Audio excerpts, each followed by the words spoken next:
Muchas gracias por asistir a esta actividad que forma parte de las actividades que se desarrollan en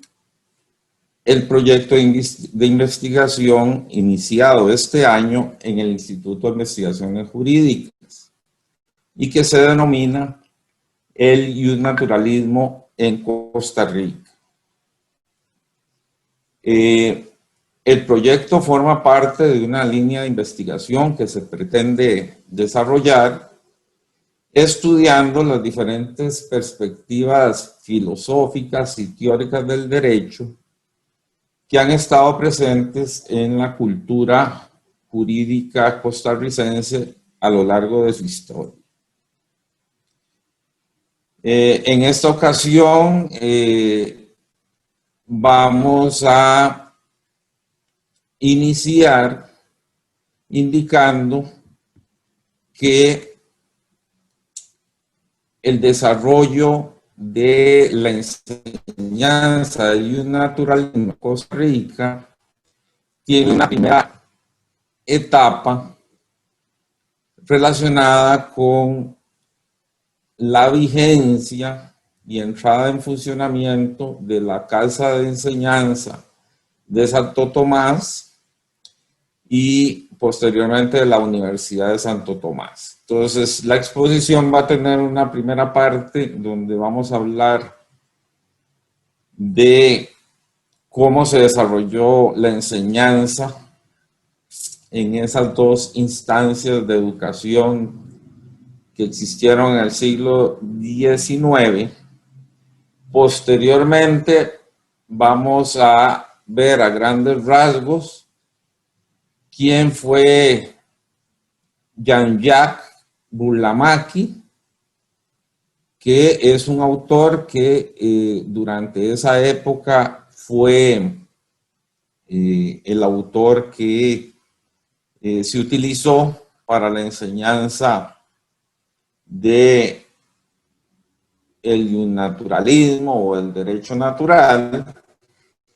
Y finalmente haremos algunas acotaciones en relación con el texto Elementos de Derecho Natural, que fue el texto que Burlamaqui, era póstuma, redactó antes de morir y que posteriormente en el siglo XVIII, XIX, fue muy utilizado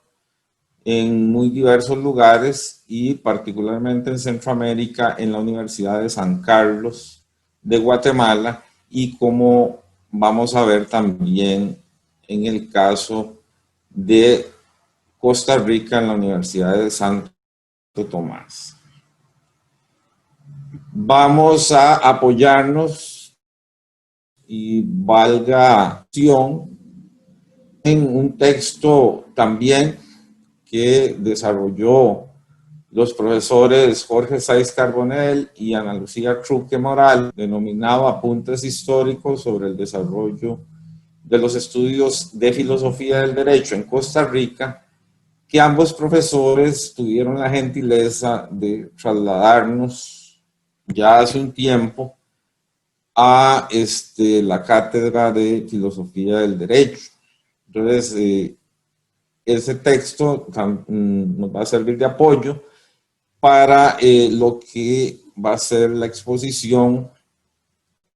que haremos en el marco de el proyecto de investigación que estamos desarrollando en el Instituto de Investigaciones Jurídicas. Dicho lo anterior, tenemos que indicar, conforme el título que le hemos dado a esta presentación, que tal y como ustedes pueden ver, en Costa Rica, antes de la independencia, nuestros abuelos ya tenían muy claro la importancia de la educación. Es por ello que en 1814 el Ayuntamiento de San José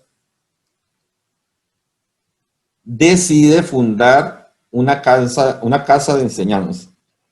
Atención, que es una casa de enseñanza. Para ese momento no estamos hablando de la idea de universidad, sino que es una casa de enseñanza que se puso bajo el patrocinio de Santo Tomás de Aquino, el filósofo del escolasticismo medieval, y que iba a permitir a esa casa de enseñanza estar bajo su patrocinio, y además que esa casa de enseñanza se convirtiera en un primer paso para que se empezara a desarrollar la educación en Costa Rica. Vean ustedes que en ese momento, en esa primera, digamos, incursión de el Ayuntamiento de San José en el desarrollo de la educación, se decidió traer desde Nicaragua al bachiller Rafael Francisco Osejo para que enseñara filosofía, es decir, para que enseñara algo más o menos a lo que hoy llamaríamos humanidades o saberes humanísticos. Entonces el bachiller Osejo es traído desde Nicaragua para efecto de que comenzara a brindar las primeras enseñanzas de filosofía, entendida como la filosofía que hoy en día, digamos, podríamos pensar que se da desde el punto de vista de las humanidades. Posteriormente, con el advenimiento de la independencia, comienza a pensarse en impartir las ideas, digamos,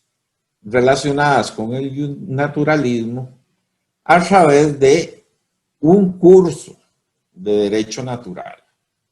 Y decimos que se comienza a pensar en impartir ese curso porque en un proyecto de estatutos, ¿verdad?, que se desarrolla en 1824 en esa casa de enseñanza de Santo Tomás, ya se planteaba la necesidad de que existiera un curso de derecho natural que de alguna forma no solo abarcaba el naturalismo, sino que era un poco más amplio en sus contenidos. No obstante, a pesar de que eso acontece en 1824, no es sino hasta 1830 que finalmente en la Casa de Enseñanza de Santo Tomás se establece el primer curso relacionado con la materia jurídica. Y ese primer curso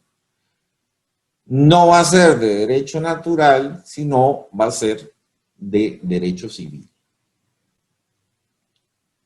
Entonces vean ustedes cómo,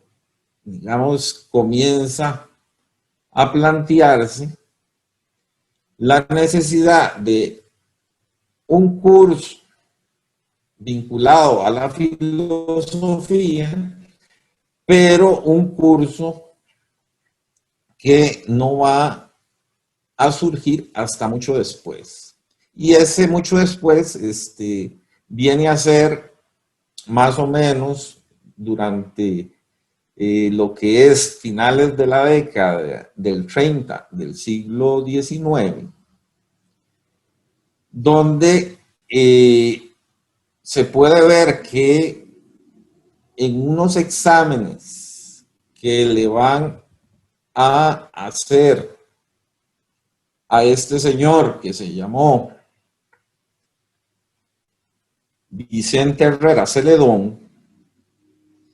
se le plantea entre los contenidos que van a ser objeto de evaluación que el señor Herrera Celedón se manifestara y explicara un capítulo relacionado con un texto que iba a ser el texto, ¿verdad?, de base para la enseñanza del derecho natural, que es el texto denominado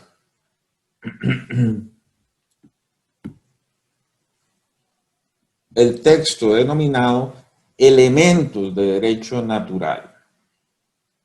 Ese texto denominado Elementos de Derecho Natural iba a ser objeto de examen en el capítulo segundo por parte de el estudiante Herrera Celedón, ¿verdad?, que es este que aparece acá, en el capítulo denominado de la religión considerada como un derecho natural del hombre o de la libertad de conciencia. Entonces, es ahí donde comienza a aparecer la figura de Burlamaqui y va a aparecer también ese texto que iba a funcionar posteriormente como un texto base para la enseñanza de el naturalismo y de lo que hoy denominamos, digamos, la materia de filosofía del derecho. Es para 1843 que eso que se denominaba la Casa de Enseñanza de Santo Tomás es convertida en Universidad de Santo Tomás el 3 de mayo de 1843. Y al darse esa conversión, se establece, ahora sí, la carrera de jurisprudencia. Así se denominó en aquel momento, la carrera de jurisprudencia, en la cual iba a haber una asignatura de derecho natural que se iba a impartir en los primeros años, ¿verdad? Prácticamente en el primer año de carrera se iba a impartir esa asignatura que iba a tener como texto de análisis y de estudio el libro de Elementos de Derecho Natural de Burlamaqui. Este libro que ustedes pueden ver iba a permitir que esa materia se evaluara, ¿no?, a los estudiantes con características muy particulares de aquella época, en la cual prácticamente los estudiantes tenían que dominar casi de memoria los contenidos de los textos. Entonces, vamos a ver cómo en 1844 en los estatutos que se aprueban para la Universidad de Santo Tomás, se establece que la materia, la asignatura de Derecho Natural, iba a tener como libro de estudio el texto que hemos mencionado de Burlamaqui. La importancia del texto de Burlamaqui en la enseñanza de esta asignatura se puede confirmar, se puede verificar al observar que el 1 de febrero de 1845, en una compra de libros que se hace para la biblioteca de la universidad, se establece que el texto Elementos de Derecho Natural de Burlamaqui debía ser comprado en 8 obras, ¿verdad? 8 textos en español y 1 en su original en francés. Es decir, para 1845, la propia compra de libros evidenciaba que el texto de Burlamaqui era un texto fundamental en la enseñanza de la materia de derecho natural. Tanto así que se solicitaron 8 libros en español y 1 en su original en francés. Esto nos permite darnos cuenta que más o menos desde la década del 40 del siglo XIX en adelante se iba a utilizar por parte de los estudiantes este texto de manera asidua, y esto iba a permanecer así más o menos, ¿verdad? Hacia mitad de la década del 70 del siglo XIX. ¿Por qué hacia la mitad de la década del 70 del siglo XIX? Porque ya para ese momento comienza a dejarse de lado el texto de Burlamaqui, y cuando decimos dejarse de lado es que se comienza a introducir estos como el texto de este señor que se llama Karl Kraus, ¿verdad? Que fue introducido por el profesor Salvador Jiménez, ¿verdad? Profesor del curso de Derecho Natural de la Universidad de Santo Tomás. Entonces, el krausismo, como se suele decir, comenzó a introducirse dentro de la enseñanza que se daba en la Universidad de Santo Tomás. Pero vean ustedes que estamos hablando de la década de segunda mitad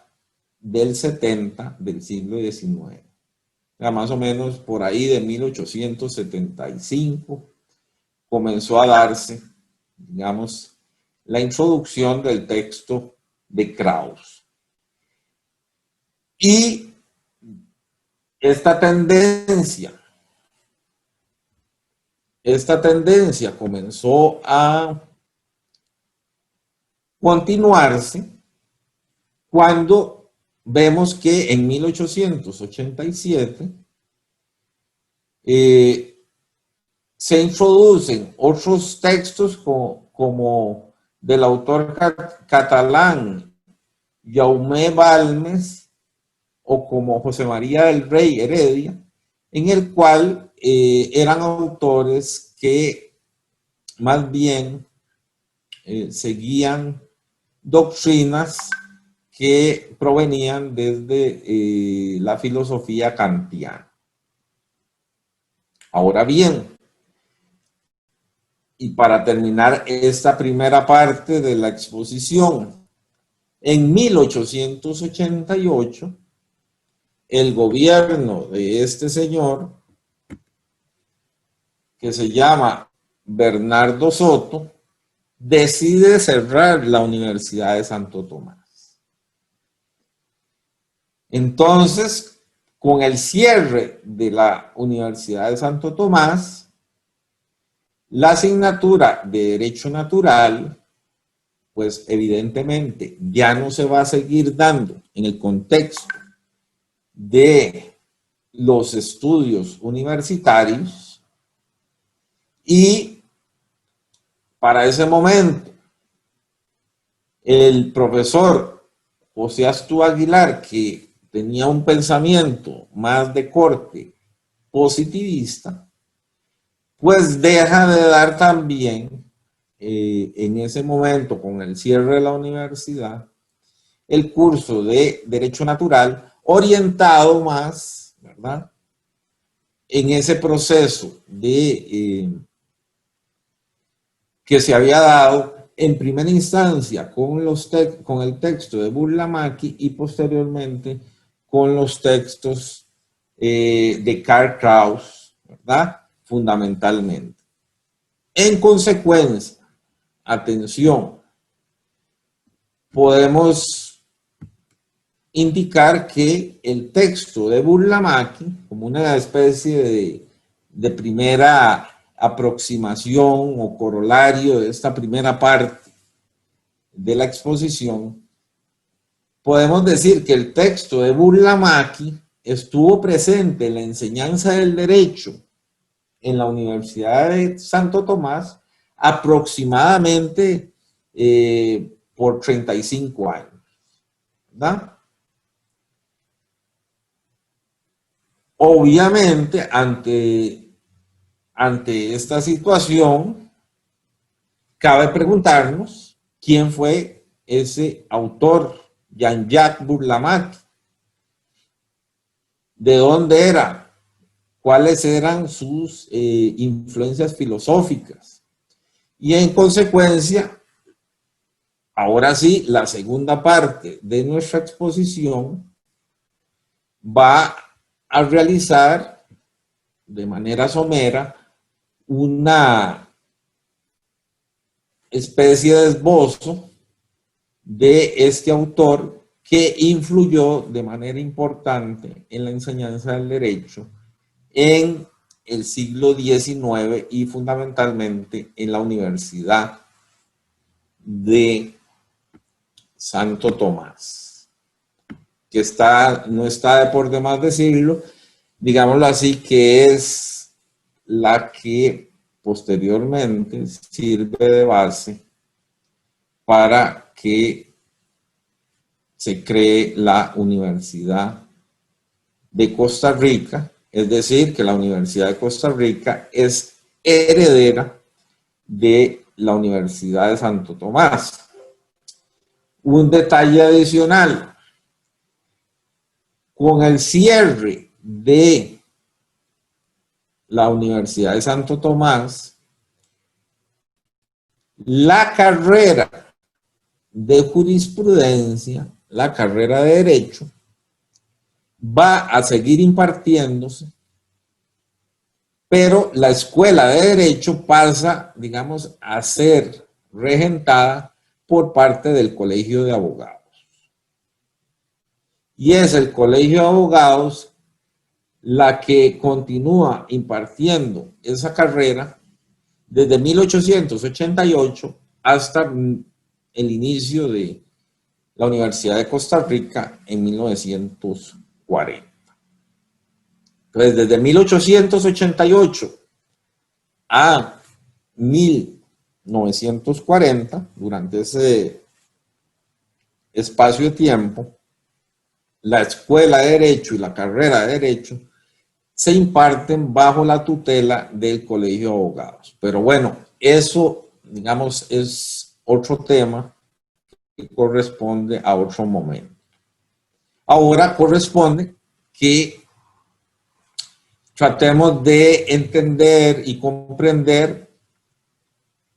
por qué la figura de Jean-Jacques Burlamaqui adquirió cierta preponderancia, no solo en la Universidad de Santo Tomás, sino que también en otras universidades como la Universidad de San Carlos, en Guatemala y también en algunas universidades europeas. Jean-Jacques Burlamaqui, este señor que ustedes ven en pantalla, nació en Ginebra, Suiza, en 1694. Se trata de un autor que es afín al calvinismo, es decir, a la religión calvinista o a la religión que Juan Calvino, ¿verdad?, desarrolló en Suiza, dentro de la idea, ¿verdad?, de rechazo de lo que en aquel momento era la Iglesia Católica y, en consecuencia, dentro de la línea de reforma que planteó otros autores como, por ejemplo, Martín Lutero. Entonces, Burlamaqui era afín al calvinismo y también fue profesor, ¿verdad?, en su ciudad natal desde los 26 años. Se dice, se plantea que Burlamaqui no fue un pensador que desarrolló ideas originales, ya que su pensamiento estuvo muy supeditado, o sea, fue muy dependiente de la doctrina de este otro señor, que se llamó Samuel Pufendorf. Samuel Pufendorf, que como ustedes saben, se le considera el papá del justnaturalismo moderno. Ahora bien, teniendo en cuenta esto, la parte más interesante, ¿verdad?, de la obra de Burlamaqui está vinculada a sus tesis en relación a la teoría del contrato social. Es decir, Burlamaqui utiliza las ideas de Pufendorf y hace un desarrollo en el cual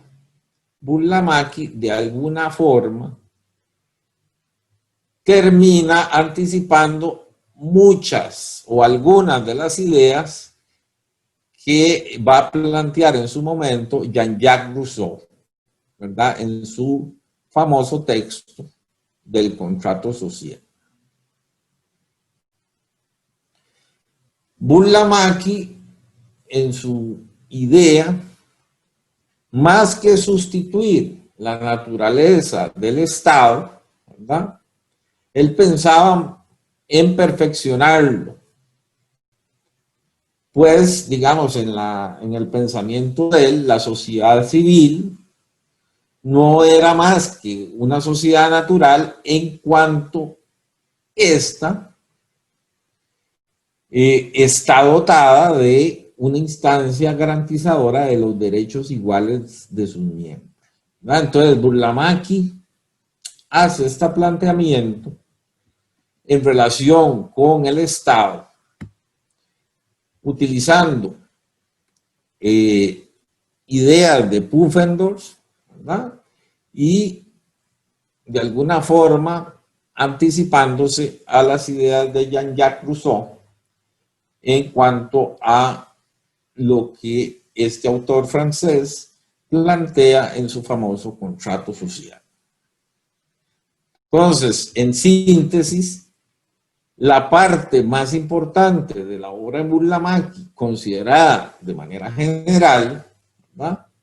es la teoría de él vinculada a la idea de contrato social. Ahora bien, Burlamaqui también define la ley natural como una ley divina que Dios, ¿verdad?, que Dios ha dado a todos los hombres y que pueden conocer. ¿Cómo la pueden conocer los seres humanos? ¿Verdad? Bueno, se pone ahí los hombres, pero hablemos de los seres humanos. La pueden conocer la ley natural por medio de la razón, considerando atentamente su naturaleza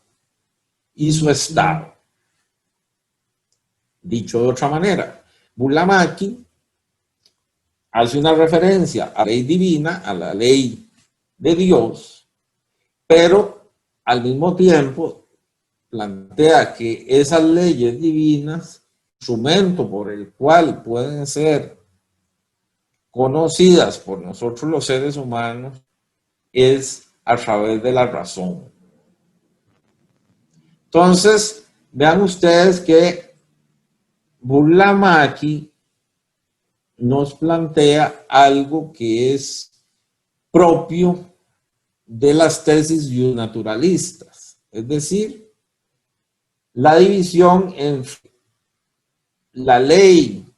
que está más allá de los seres humanos, ¿verdad?, y el conocimiento que hacemos de esa ley por medio de la razón y que finalmente van a ser invocadas en el mundo terrenal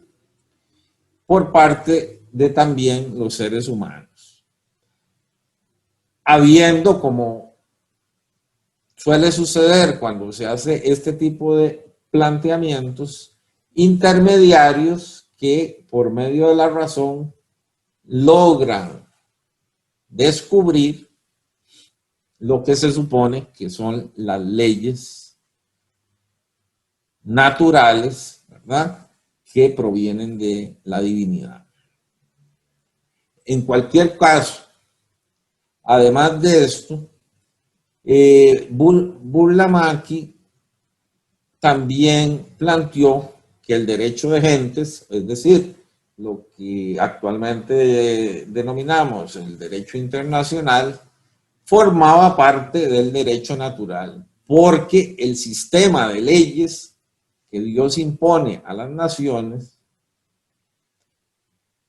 de igual manera, digamos, se puede descubrir por medio de la razón, tal y como lo exponía Burlamaqui. A ver, entonces tenemos que hacernos un esbozo del autor y tendríamos que decir a manera de síntesis que Burlamaqui entonces era un autor asociado, digámoslo así, al calvinismo, con una influencia muy importante, Samuel Pufendorf, y un autor que dentro de su concepción plantea la teoría del contrato social, ¿verdad?, como una idea central en su obra, y adicionalmente un autor que se enmarca de tesis, digamos, generales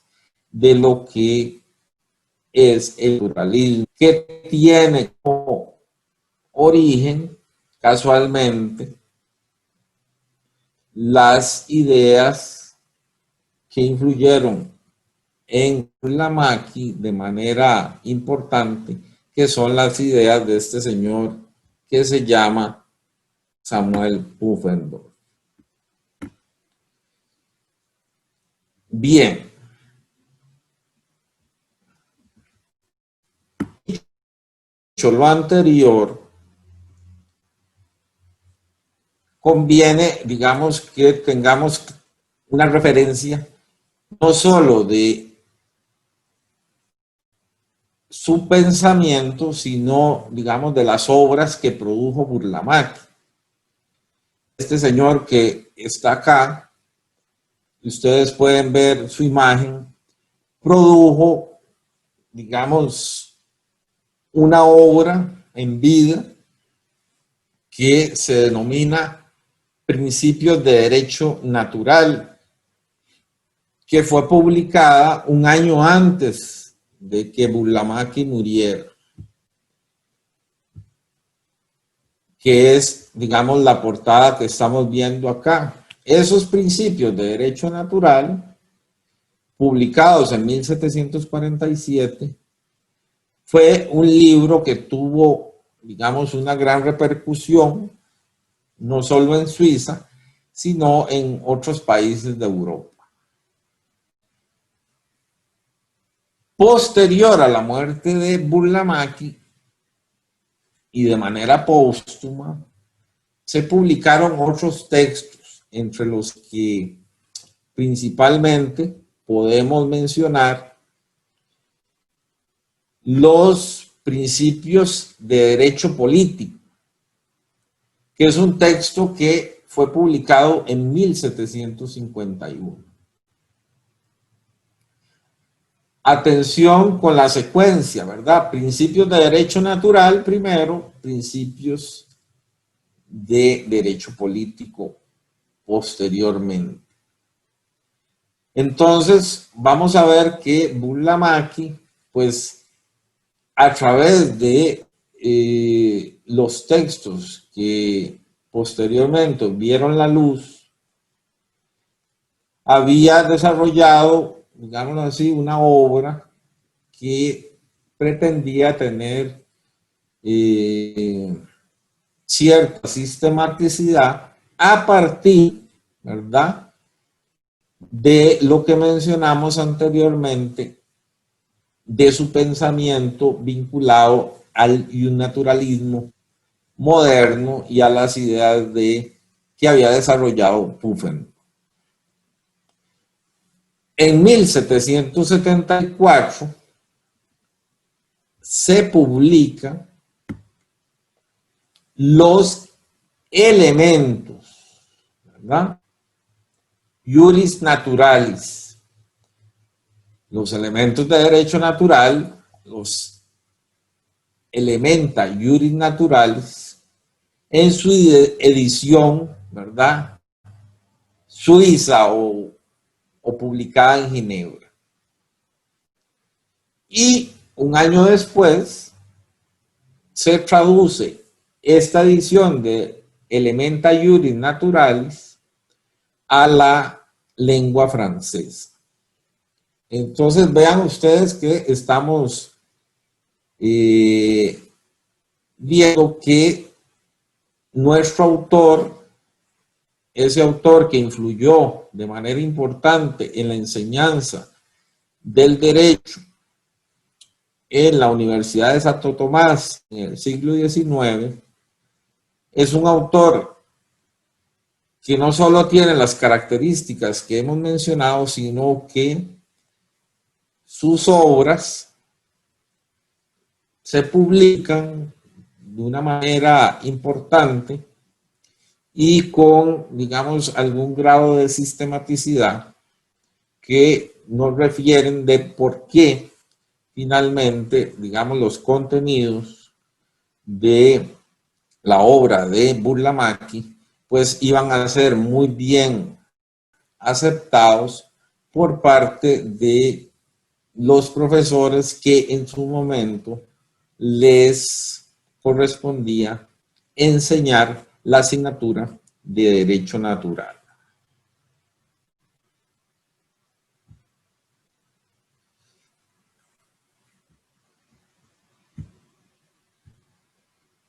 ese texto que hemos mencionado, ¿verdad?, que se publica en 1774 y que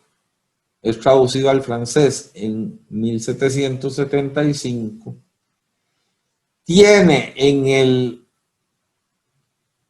que se publica con base en la traducción de la obra en 1775, es decir, con base en la traducción del texto en francés, tiene en la publicación de 1820 que se hace en España, ¿verdad?, el texto que va a ser objeto de compra, como mencionamos en el segmento anterior, donde íbamos viendo lo que aconteció en la Universidad de Santo Tomás, tiene en la compra de este texto los contenidos que fueron fundamentalmente accesados por parte de los estudiantes que hicieron sus estudios de Derecho o de Jurisprudencia en la Universidad de Santo Tomás. Este texto, de 1820, fue reimpreso en muchas oportunidades y es el texto que,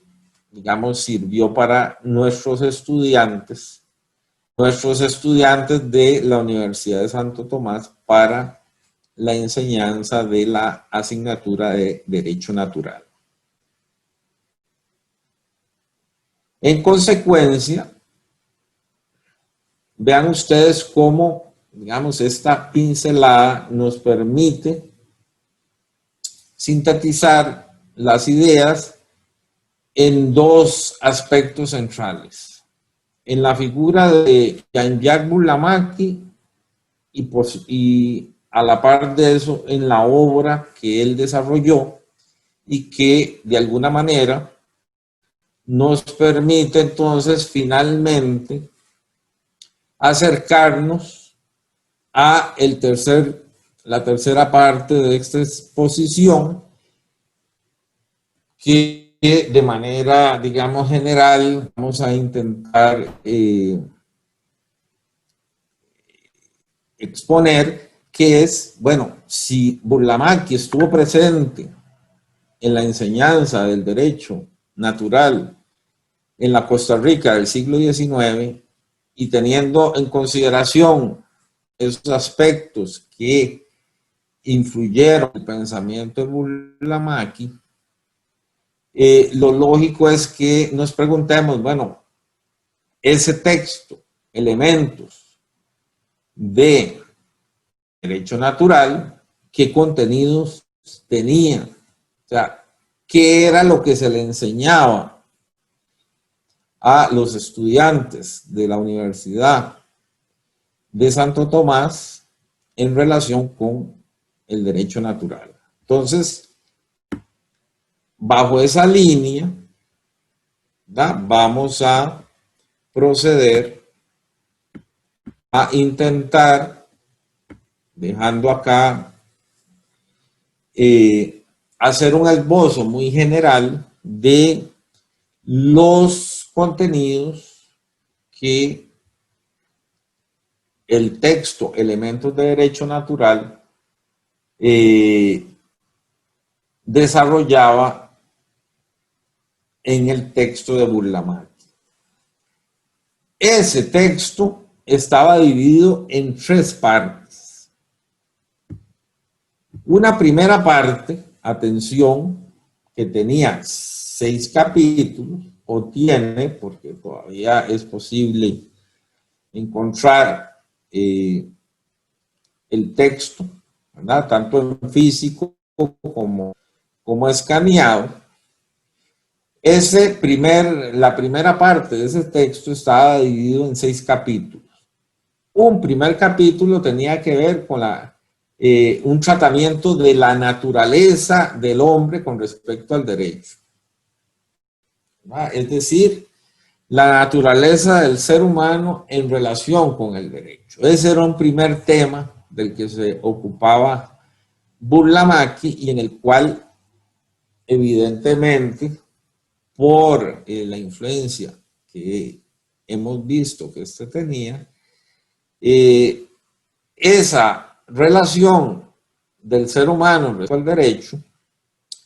se vinculaba a la idea de que el ser humano tiene que respetar, tiene que regirse por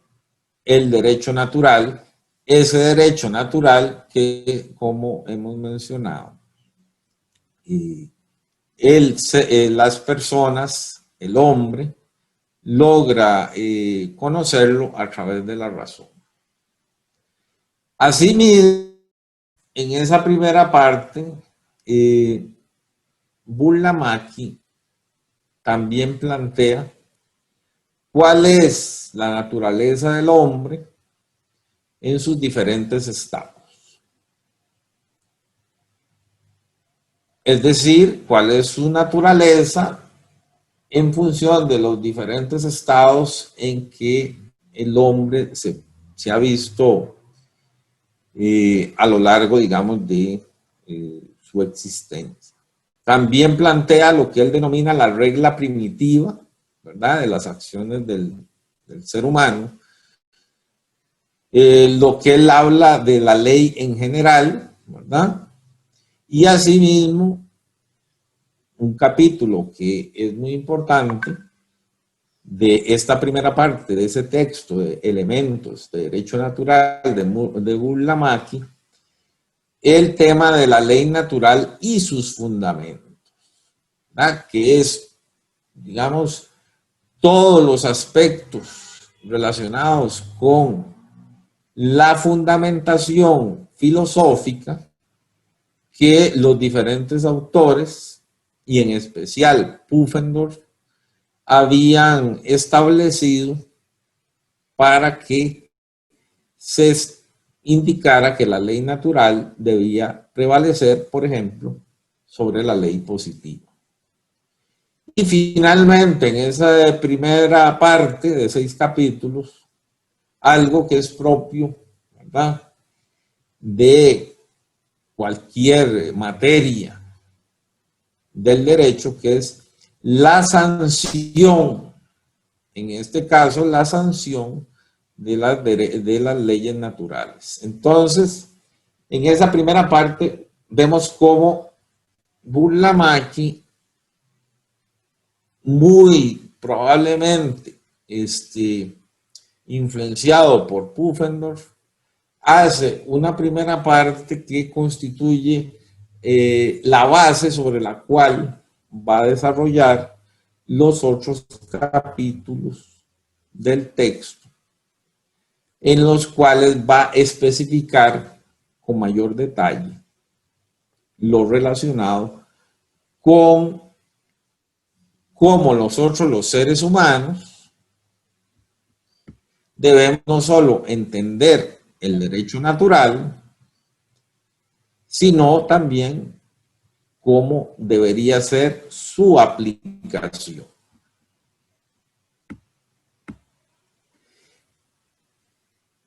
La segunda parte de este texto tiene 8 capítulos. No los vamos a detallar uno por uno,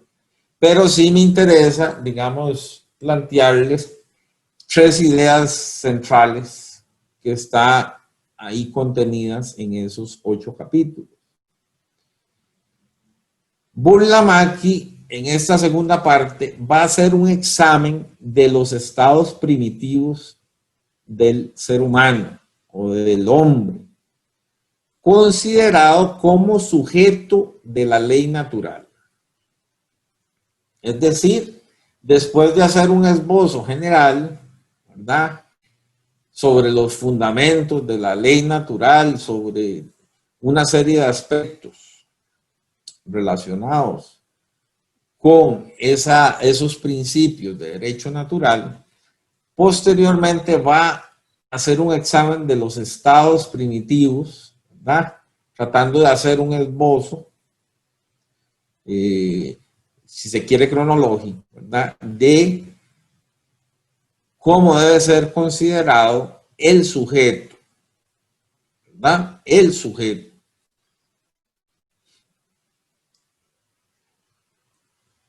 Asimismo, y esto es muy importante porque si se va a hablar de un examen de los estados primitivos del hombre considerado como sujeto de la ley natural, atención, va a hablar de los diferentes derechos del hombre en aquellos diferentes estados, ¿verdad?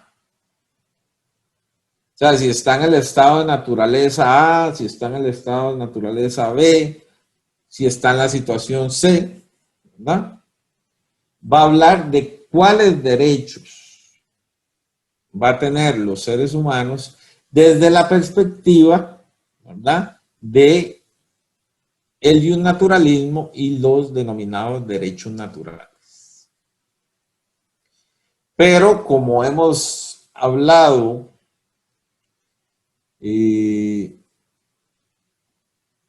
Burlamaqui, al hablar de derechos, y como buen jurista que fue, también plantea las obligaciones que la ley natural impone a los seres humanos. Es decir, dentro de la idea de derecho, no hay derecho sin obligación y no hay obligación sin derecho. Hay una relación entre una y otra. Cosa diferente a lo que sucedía antes de el siglo XV, donde las personas solo tenían la posibilidad de tener obligaciones en relación, por ejemplo, con el monarca o el rey. Adicionalmente, ¿verdad?, me parece importante y de igual manera voy a hacer, digamos, una síntesis en 2 o 3 ideas sobre la tercera parte de la obra Elementos de Derecho Natural de Burlamaqui, porque esa tercera parte tiene 16 capítulos. Entonces, evidentemente no podemos hacer un repaso de cada uno de los 16 capítulos, pero me interesa que quede claro a las personas que van a estar viendo, digamos, esta conferencia, esta exposición, que en esa tercera parte, fundamentalmente, Burlamaqui hará una descripción particular de las principales leyes de lo que él denomina la sociabilidad, que podríamos decir las principales leyes de la sociedad. Entonces, como ustedes ven, Burlamaqui va de un discurso general a un discurso más específico a lo largo de este texto que sirvió para que los estudiantes de jurisprudencia, como se decía en aquel entonces, de derecho, estudiaran en la Universidad de Santo Tomás la asignatura de Derecho Natural. Entonces, en esta tercera parte, que consta de 16 capítulos, Burlamaqui hace una descripción particular de las principales leyes de la sociabilidad y además de los deberes que de ellas resultan. Nuevamente, ¿verdad?, se plantea que hay una relación entre las leyes que forman parte en la idea Burlamaqui del derecho natural, que esas leyes otorgan derechos, pero a su vez existen obligaciones y deberes por parte de los sujetos, ¿verdad?, de los individuos, de los ciudadanos, que están regidos por esas leyes del derecho natural. En consecuencia, y para ir aterrizando, digamos, este último segmento de la exposición, el texto de elementos de derecho natural, no solo desde el punto de vista estructural está dividido en 3 partes, sino que es un texto que tiene una lógica, podríamos decir, deductiva, que va desde los principios y desde las ideas más generales hasta una serie de particularidades que Burlamaqui va a ir explicando, siempre teniendo como referencia, ¿verdad?, las ideas naturalistas influidas, en el caso de Burlamaqui, por el pensamiento de Pufendorf, y que a su vez, ¿verdad?, este pensamiento del que estamos hablando, en el cual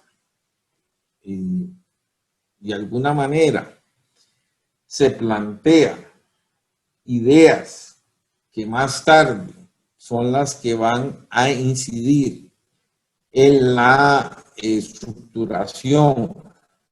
de los diferentes estados que surgen posterior a la Revolución, por ejemplo, francesa, y más recientemente a los estados modernos,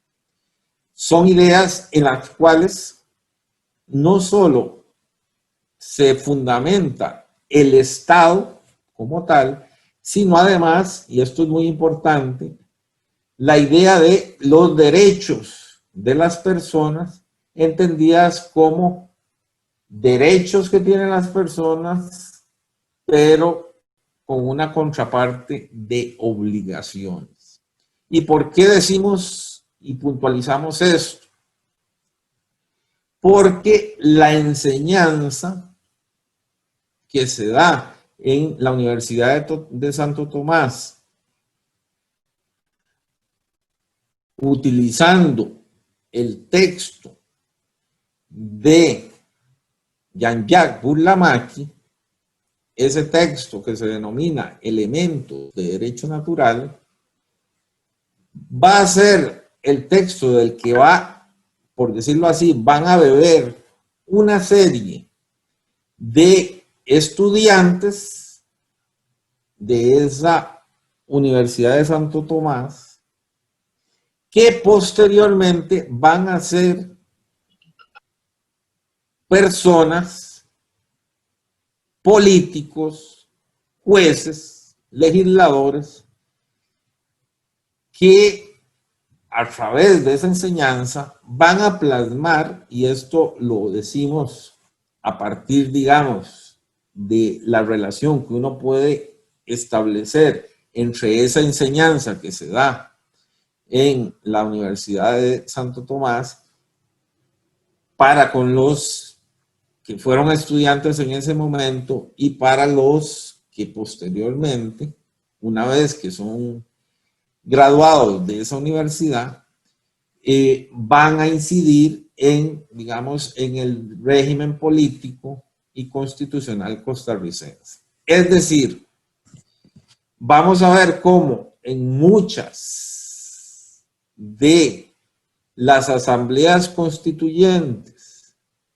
que se dan posterior a 1843, muchos de los estudiantes que estuvieron y que llevaron el curso con el texto de Burlamaqui, muchos de esos van a ser diputados constituyentes, ¿verdad?, de las diferentes constituciones, y entonces vamos a ver cómo la idea de los derechos naturales, por ejemplo, van a quedar plasmados en los textos constitucionales a partir del influjo y a partir de la presencia de esos graduados que en su día, digamos, fueron impactados, por decirlo así, con las ideas de Jean-Jacques Burlamaqui. De manera tal que en digamos, primera aproximación de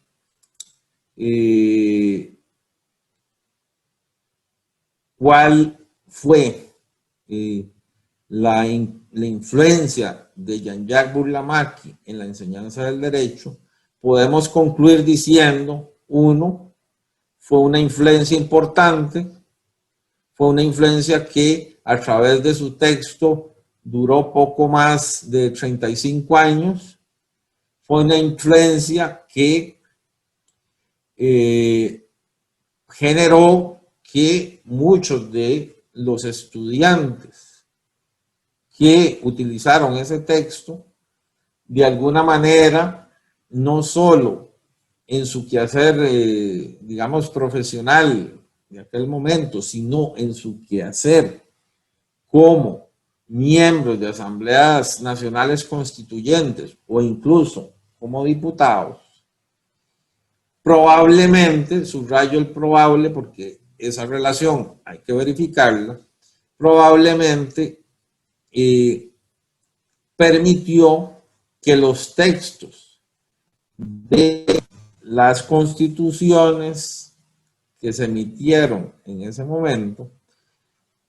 tuvieran en sus diferentes artículos aspectos relacionados con las ideas que están plasmadas por parte de Burlamaqui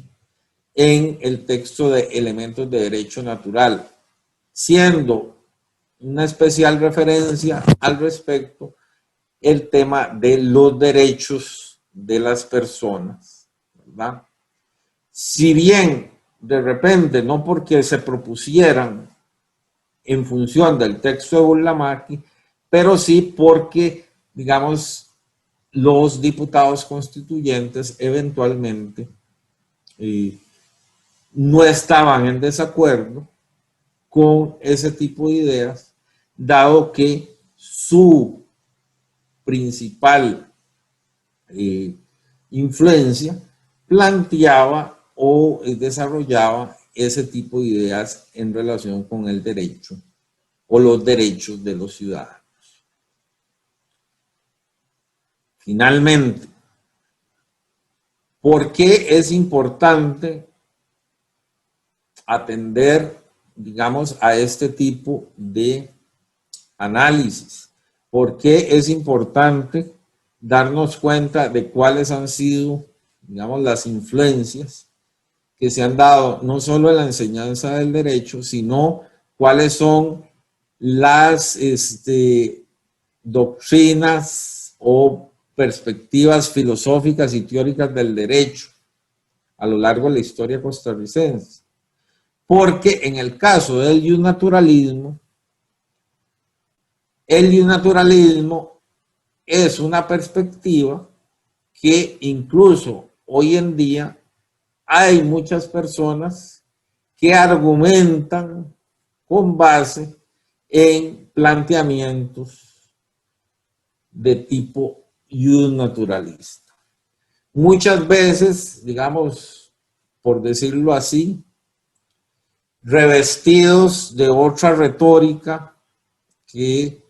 no necesariamente invoque a autores como Pufendorf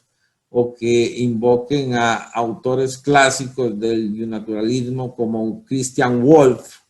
o el mismo Burlamaqui, pero sí, digamos, invocando ideas que están presentes en estos autores y que sirven, al igual que sirvieron en el pasado, para justificar decisiones de carácter político o decisiones de carácter legal que un observador y un conocedor de este tipo de planteamientos por lo menos tendría la posibilidad no solo de entender que el argumento que se está brindando es un argumento y un naturalista, sino, sobre todo, si corresponde asumir una crítica fundamentada de por qué ese argumento revestido, ¿verdad?, de otro tipo de retórica para que no parezca yo un naturalista, es y tiene ideas centrales del naturalismo y por tanto corresponde un debate serio, bien informado, con conocimiento, plantearlo de manera que los argumentos queden debidamente claros y que no, digamos, por decirlo así, traten de pasarnos argumentos como una cosa diferente a lo que verdaderamente son. En consecuencia, esa necesidad es la que se pretende, digamos, hurgar, investigar, para que sobre todo los juristas actuales tengan elementos que les permita tener un mayor conocimiento y una mayor cultura jurídica en relación con lo que es el desarrollo del derecho. No solo el desarrollo pasado, sino también el desarrollo del derecho en nuestros días. Bien, hasta aquí la exposición para efectos de también del trabajo que estamos haciendo de divulgación en el Instituto de Investigaciones Jurídicas.